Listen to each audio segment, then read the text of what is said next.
سلامونه ګرانو ملګرو، زه احمد اسرات یم د انګلیش بای پښتو چینل اداره کوونکی. په دې چینل کې تاسې د انګلیسي ژبې ګرامر، خبرې اترې، جملې، لغاتونه، اصطلاحات او داسې نور موضوعګانې د انګلیسي مربوط په ساده او عامیانه ژبه باندې به زده کړئ. د پارت آف سپیچ د درسونو ادامه ده. تر اوسه پورې مو ناون او پروناون زده کړل. اوس په دې درس کې به adjective زده کړو. که آماده یاستئ راځئ چې درس شروع کړو. Let's begin the lesson.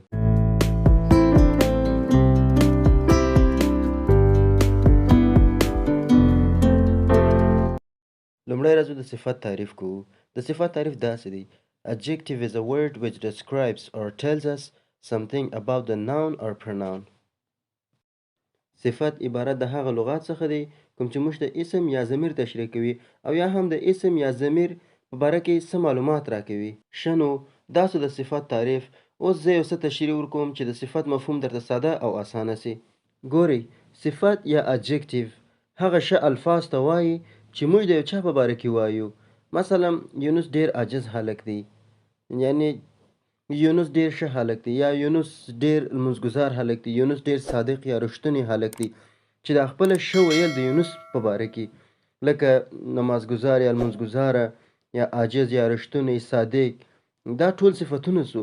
دومره ساده هر هغه ښه الفاظ چې د یو چا یا یو ځای یا یو شی پسې ویل کیږي هغه ټولو ته د ګرامر په ژبه باندې صفت ویل کیږي. مثلا beautiful house، د تعریف په کتلو سره دلته اسم house یا کور دی او صفت ښایسته یا beautiful دی. که چیرې اسم باندې نه پوهیږئ، زه یې لینک د دا درس په ډسکرپشن کې ایږدم، بیا هغه درس هم وګورئ چې په صحیح توګه اسم یا ناون مو زده سي.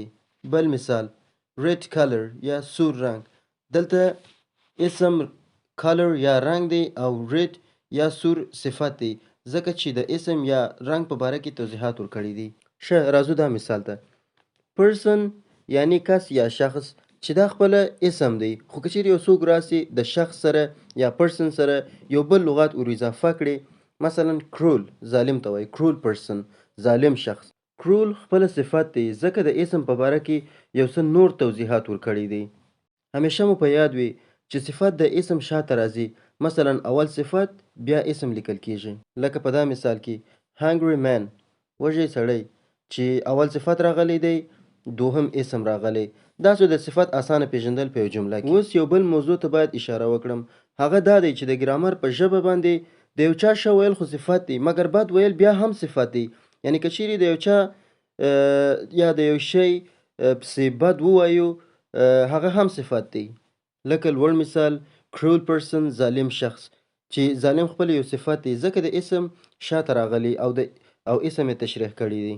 نو په نتیجه کې په دې پوه شولو چې د هر صفت ضد لغات بیا هم صفت دی.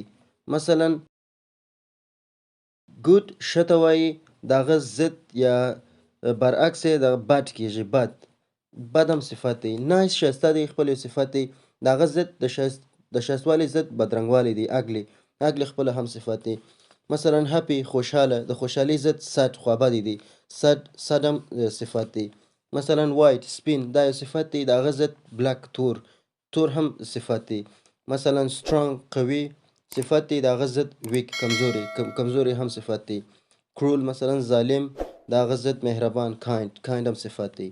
خلاصه د هر صفت برعکس یا ضد لغات بیا هم صفت دی. اوس راځو یو څو نور مثالونو ته.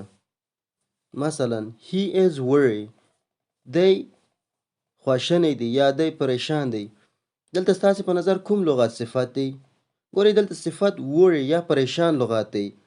تاسې به ووایاست استاده تا خو ویله چې د صفت وروسته بیا اسم راځي، خو دلته اسم نسته، نو ولې دا لغات صفت دی؟ ستاسې په جواب کې به دا ووایم چې موږ او تاسې په تعریف کې وویل چې adjective is a word which describes or tells us something about the noun or pronoun. صفت عبارت د هغه لغات څخه دی کوم چې موږ ته اسم یا ضمیر تشریح کوي او یا هم د اسم او یا ضمیر په باره کې څه معلومات راکوي. نو دلته هی ضمیر دی او worry لغات یا پریشان لغات مستقیم ضمیر ته اشاره کړی دی.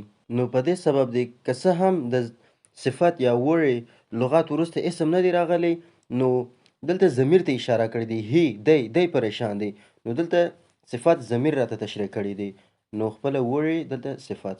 په یاد مو وي چې صفت د A D J په مخفف توري او اسم یا ناون په N توري ښودل کیږي. هر کله چې تاسې یو لغات په یو ډکشنري کې ګورئ نو د هغه لغات سره د هغه لنډیز توري لیکل شوی یا کوچنی لنډیز توري لیکل شوی چې تاسې پوه سئ آیا هغه لغات ناون دی، پروناون دی، اډجکټیو دی، ورب دی، ادورب دی، څه دی. نو په دې خاطر د اسم یا ناون دپاره N او د اډجکټیو یا صفت دپاره A D J توري لیکل شوی دی. د نن درس مو همدومره و. که چیرې غواړئ انګلیسي ژبه په عامیانه، ساده او اسانه طریقه سره زده کړئ نو زموږ د چینل سره یو ځای سئ. سبسکرایب بټن ووهئ، ویډیو لایک او خپل مشکلات سوالونه په کومنټ کې راته ولیکئ، حتما جواب درکوو. تر نوی درس په خدای جل جلاله مسپارم. د خدای په امان. And tell me what's wrong and why you never said you felt that way. And guess you're trying